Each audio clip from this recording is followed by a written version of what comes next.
Hi, welcome to another season of Northwest Outdoors. I'm producer Rick Spencer. Like in years past, we try to show you different areas to recreate around the Northwest. In this first episode, we head to the waters off of Vancouver Island, British Columbia.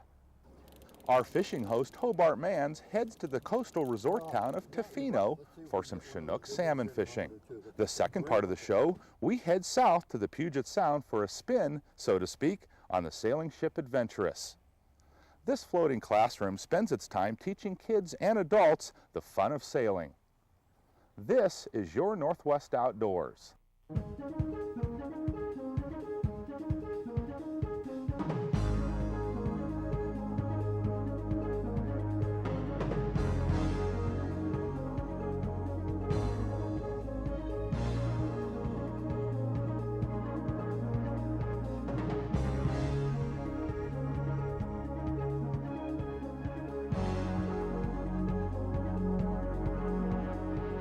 Funding of Northwest Outdoors is made possible in part by O'Loughlin Trade Shows.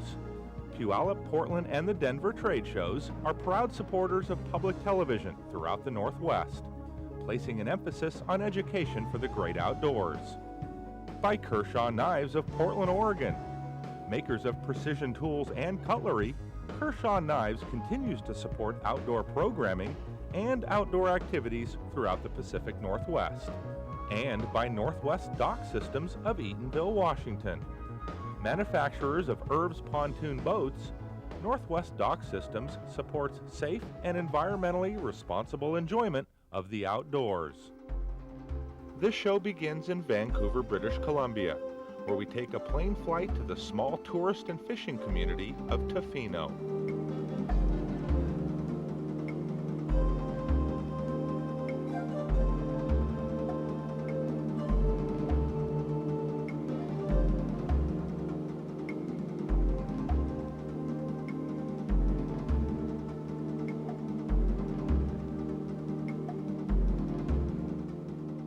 Tofino has turned into a destination area for travelers and sightseers needing to enjoy the scenery and culture as well as fish the west coast of British Columbia. Tofino is a wonderful resort community with all kinds of things available for non-anglers. This is perhaps a center of native art, Northwest native art, particularly Nuu-chah-nulth art, which is the local Indian nation around here.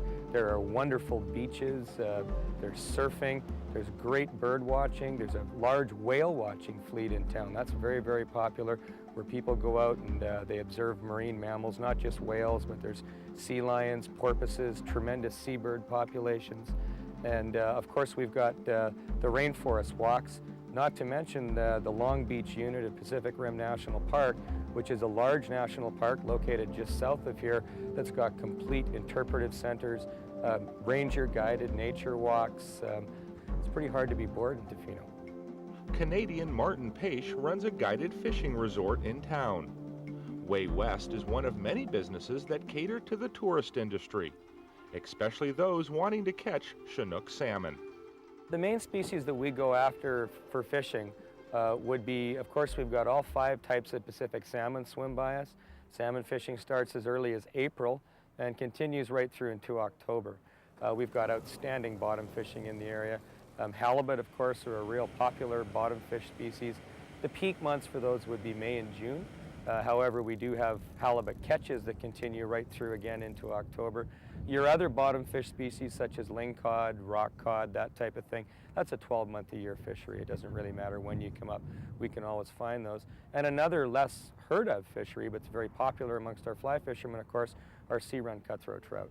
And they're a very popular quarry with the saltwater fly fishermen, and those also are available 12 months a year.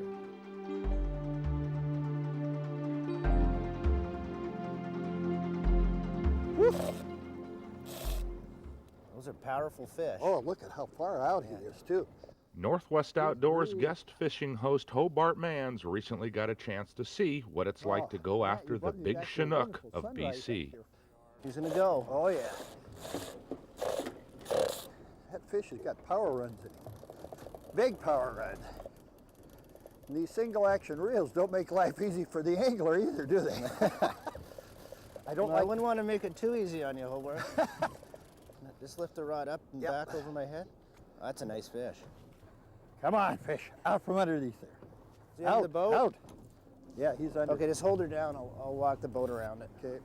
He suddenly decided that he really doesn't like this whole action. It's almost better when they take a big long run. When they Yes, start they- doing this, it gets a little bit nerve-wracking.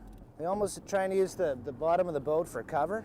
If I could just get over by that orca, nothing's going to hurt me.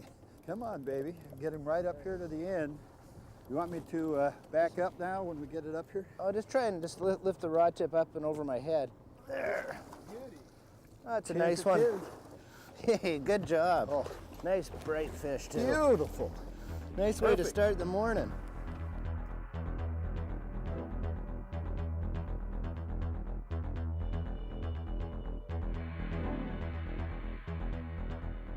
We've got the really unique option for people that are used to handling a boat. You know, have got a few boating skills and have done a little bit of fishing. You've got the ability to take these boats out by yourself without a guide. What we do instead is we provide you with what we call a fish master, which is one individual that will look after 4 or 5 boats on the water. He or she will take you out on the water, put you onto the fish to begin with. Then you've got VHF radios, you've got GPS units in the boat. The fish master will communicate with you during the time you're out on the water and let you know whether the bite's coming on at another spot. About the time you think you could put a little line pressure on him and that knob starts knocking your thumb. Hence the name Knuckle Busters. Ugh. He's still green. He's still a long ways from home. Why don't we release this one? They are not going to believe that I turned loose a chinook. Really? That's a nice bright little fish, this one. We'll trade him in for a big one. How Yeah. does that sound? Stop it there, fella. Bye, thank you. You were using this green hoochie head or herring aid. Crippled anchovy. Okay. Crippled anchovy teaser head. All right, crippled anchovy teaser head. Totally different color than anything I've ever seen. How did you accomplish that? Well, there's a little bit of sparkle on it, and that's just mylar flecked nail polish. Nail polish. Yeah, Okay. that's been the hot ticket the last few days. It changes. Sometimes it's glow eyes on them. And you normally put a small anchovy about this size in there? Yeah. Okay. I'll show you how I rigged that. The wire I put on there, I slide that just under the gill plate and down the body. That'll hold it straight. And then with the toothpick, there's a hole in the teaser head for it. You snap that off. And then with the hook, I put it just down by the dorsal fin on the anchovy. Tighten it up so it's not pulling, so it doesn't kink up the anchovy. If you pull, it'll turn it. So then with having that wire in there, I just give it a little bend that way. Then I just turn the tail like that. Kinking the tail will keep it from doing a helicopter roll. Now you've done something else that I think is really, truly a great tip in your fishing. What have you done to these anchovies? Because they've got salt on them. Yeah. Well, what I do, Hobart, is I take them out of the pack frozen, and I just sprinkle coarse salt on them, and then put them in the box. And as they thaw, they dry out and become a bit harder and shinier, and you know, it toughens them up. And these are hotspot flashers, and hotspots come out with a lot of different colors. And the way we apply these flashers is to the different water clarities. Like being out in the open on the west coast of the Pacific here, we get a different current will come in sometimes, or an algae bloom. The current will get it turned almost from brown to clear in a day. And see, this flasher is an excellent clear water flasher along with this chartreuse. The water is relatively clear today, so that's why we're using these two this morning. Blue and green for clear water. Yeah. Okay. And silver. Then you get into the murkier water. This red striper is a real good one. This red almost glows down there. And this is a new one they've come out in the last little while. Is a purple gold. And if you notice, that fish we got today was a little bit on the darker side. Well, what they look like is they're almost bronze in the water. So you get these gold flashers now that looks like those fish feeding. So it seems to bring them in. the fish will, when they're on the bite, the best thing to use is bait. And you'll find like they're out as fast as you can sometimes, keeping the bait in the water. Then it'll slow down for a period, but the fish are still there. You'll see them on the sounder. And I found that putting down something like this, it's a big squid, this one, and it imitates a squid. What I've found is that it's a very effective lure because they're hitting it more out of aggression. You know, if your flasher's coming by and it sees this, they come out and bang Hold that it. still for just a second with the belly side up. And it has something very strongly in common with the herring head, in as much as they both have that iridescent underlay green sparkle flash effect in the water. This herring, the underbelly area, is going to have the same effect that this head and the anchovy have. Very much the same. What's That's a going nice on out there fish. with you anyway? Looks like a good one, Hobart.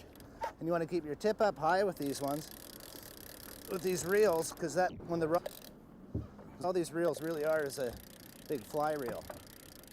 You have the net ready there? Oh, eventually I'll get it up here. That one hit fairly hard. Like they come up and they grab it, and you'll see the rod will start bobbing on the downrigger, and that's the fish just shaking its head back and forth.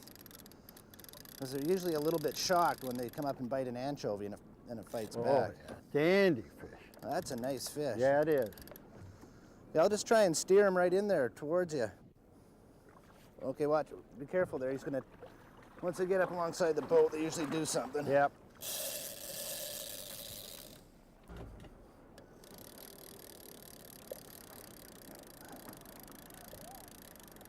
Yeah, he'll probably come this time.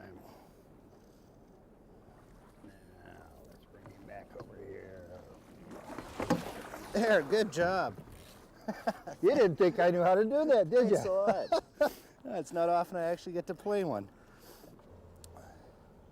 That's about the dandy way to end the day's fishing. It isn't sure is. Or the start of early days fishing anyway. Yeah, we've had a good bite this morning. Yes, we have. Put a lot of fish in the boat. And it's fun fishing with somebody that knows what he's doing. Oh, likewise.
Way West was first built in about 1983.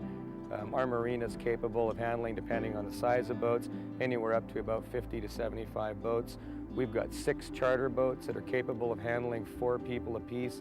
They run anywhere from 21 to 25 feet in length, and we've got 7 fly fishing boats as well that are capable of handling 2 guests or 2 guests plus a guide. Sean, there's a great diverse amount of fisheries here. You've got salmon and other things, and now you've taken us out here to these rockfish. How many different species do you see around? There are quite a few saltwater species available to the fly. We're still trying to get on to be able to hook them all, but in particular, the black rockfish that we're fishing for today are great sport on the fly. Black rockfish will travel the whole water column from bottom right to surface, and we've had some opportunities when there's been a school right on the surface flipping, and we're just dropping the fly 15 feet from the boat and getting them. Here we go, one just took it right there in the surf.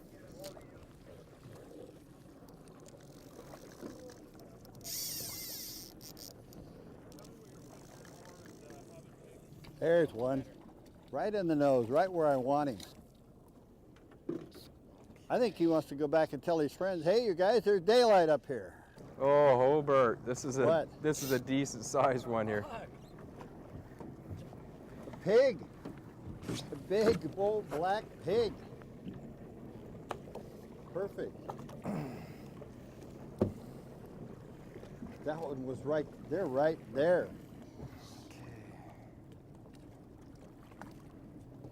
Interesting that they like that same Clouser minnow pattern that we were using on salmon. Yeah, well, they're great sports fish. They're not terribly fussy on what they take.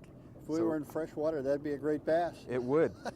They're very competitive fish. If you get one after a bait, there's generally 5 or 6 more around it, and they'll pick it up. That's right.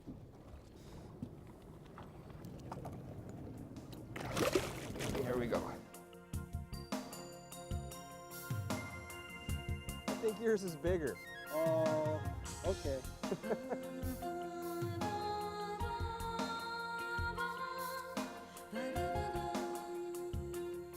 This is the fly we're using today. It is got some lead eyes tied to it, and it gives the fly a bit of movement. That's what the bass like to hit. And any fly that is going to represent a piece of bait and have a little bit of movement, the bass are going to jump onto. Come close to your line here, Hobart, and see if we can get some other ones chasing them and excited. Generally, they will kind of follow each other around like that. Yeah, there we go. You schooled me up one, didn't you? Huh? Whoa, You went and chummed me up a double here. Got more of those babies down there? Go find Grandpa. That one wants to go back down a little. Yeah. That's a good way to do it. Turn loose the decoy and go catch the fish. Yours is a little bigger. Mine is not. Here, do you want to trade me and I'll shake that? No, you look after this one? I can get it. Okay. You get your own. I can do this, quite seriously.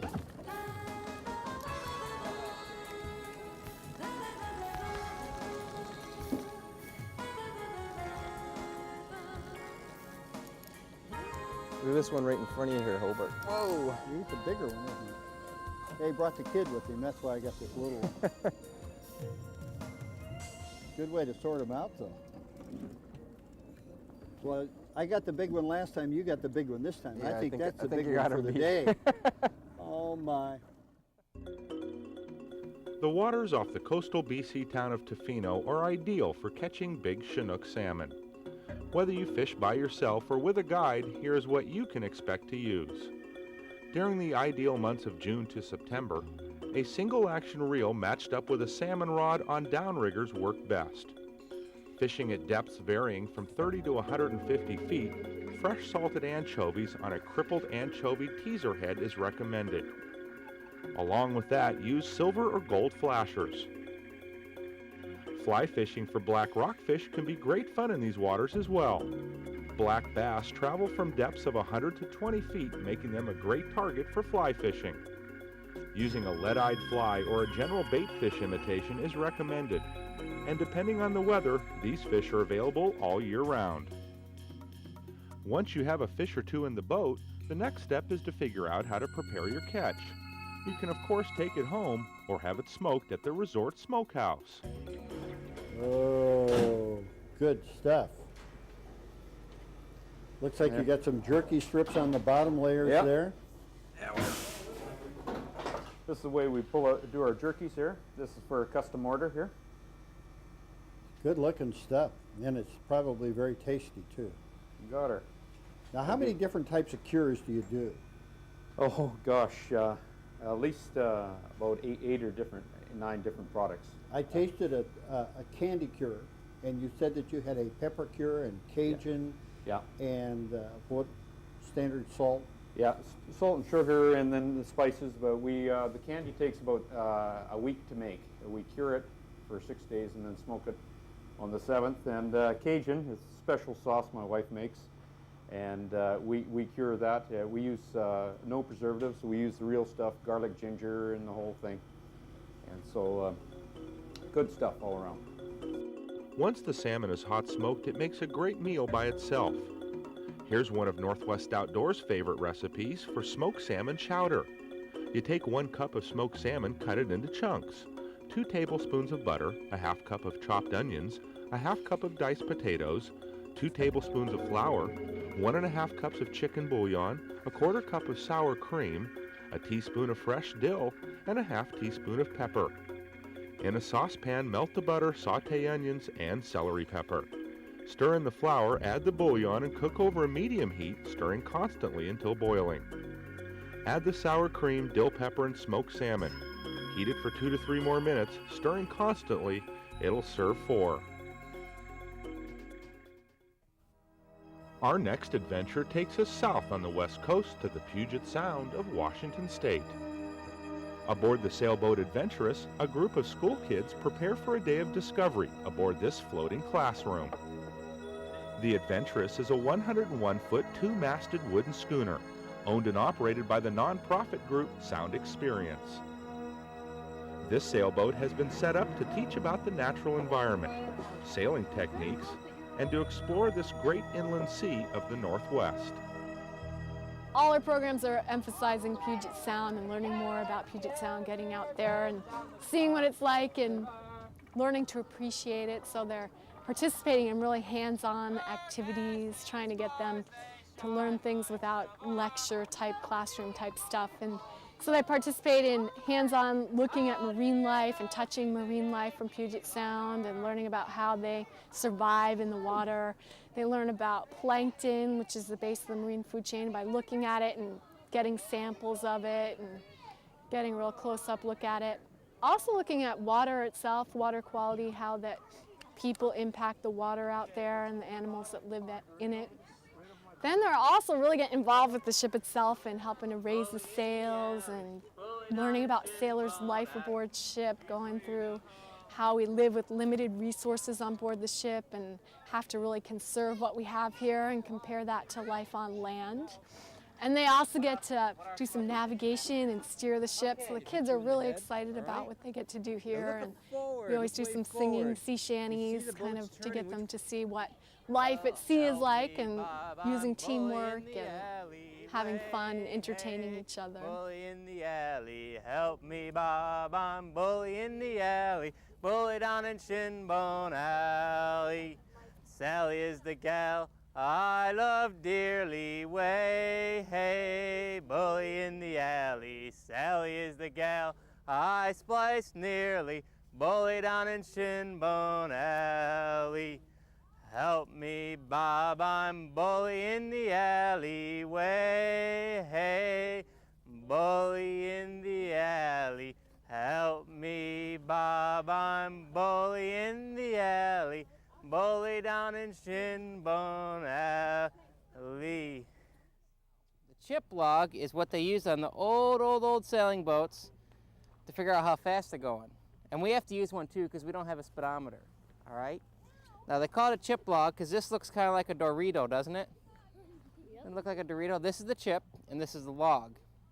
Now this is a 15-second chip log. So what we're going to do is we're going to drop the chip in the water, okay, and 2 of you is going to hold the log, and as this goes out, this line's going to come to a knot, okay?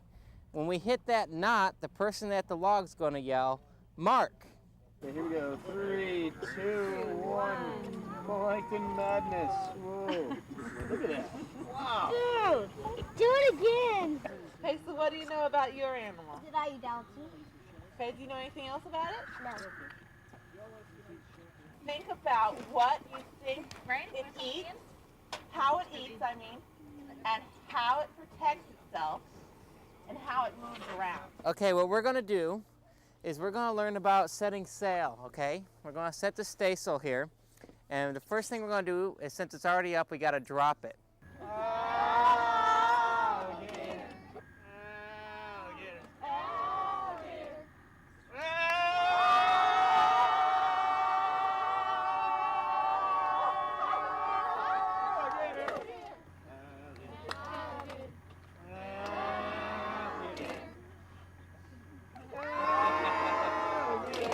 Let's give the boat 2 spokes to the right. One thing that happens back here is that we teach kids to steer. Sometimes kids will walk off the ship and they won't remember much else, but they'll remember steering the ship. To have that power of steering a 100-ton vessel is important for them. We also teach them how to navigate, how to use the compass, realizing that we don't use a lot of electronic devices. We use bearings just like in the old days, and we're working off with parallel rulers. And in Puget Sound here, of course, there's a lot of different buoyage and a lot of type of piloting to do. So that's all things that happen back in this section of the ship. So it started as just being school programs like this one, where kids would get out and really get a first-hand experience of Puget Sound. And then over time, the group that owned The Adventurous sold it to the Sound Experience nonprofit organization. And then Sound Experience took over doing programs year-round, well, March through October. And so it started doing overnight trips on board the boat that would be much more in-depth in terms of getting people involved in sailing the boat and learning about how much teamwork it really takes to live together and really work together to clean the ship and cook together and do everything. And then they really see how it affects how living with limited resources works in terms of water use and garbage produced and that kind of thing. And then they really get a chance to learn more in depth about Puget Sound ecology and develop a real connection to Puget Sound and appreciation by being out there for a week and really living simply on board the ship and in the company of the other people here. We get great feedback from the people who come on board the Adventurous. People love their experience here. It takes them out of their daily lives and really puts them back in the past. Just sing in the rain. What a glorious feeling, I'm happy again. You can learn more about the great fishing opportunities in Tofino, BC, or how to go sailing on the Adventurous on Puget Sound by going online with Northwest Outdoors. We are on the World Wide Web at www.northwestoutdoors.org. Click on episode 1301, BC Fishing and Sailing.